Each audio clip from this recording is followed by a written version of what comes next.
La sclérose en plaques, c'est une maladie qui touche des adultes jeunes, entre 20 et 40 ans. Elle est relativement fréquente, puisqu'on dit qu'une personne sur 1000 en est atteinte en France. C'est une maladie qui est un dérèglement de notre système de défense contre les bactéries et les virus, qui s'appelle le système immunitaire. Et ces cellules qui sont en principe là pour nous protéger vont venir attaquer notre propre organisme, et notamment donc le système nerveux central, le cerveau, la moelle épinière. C'est la conjonction entre deux facteurs, une fragilité à la naissance, mais comme toutes les maladies, on est toujours plus ou moins fragile de faire des maladies, et c'est important de dire que ça, ce n'est pas héréditaire, mais c'est quelque chose que l'on a en nous à la naissance.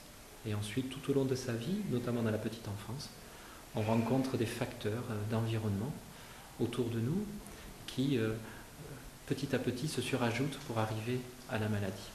Si cette association entre fragilité à la naissance et facteurs d'environnement est bien démontrée, ensuite, pour être plus en détail, c'est difficile. On ne connaît pas avec certitude tous les facteurs de notre environnement, tout ce qui fait que petit à petit, on accumule la maladie. La recherche, elle est très active, ça c'est important de le dire. Probablement la maladie neurologique où il y a le plus de recherche. Elle est très active, mais il y a toujours ces deux maladies. Donc elle est très active dans la maladie avec les poussées, et très active et très efficace. Dans les formes progressives, il y a encore un peu de retard, mais il faut quand même garder l'espoir puisque la recherche reste active.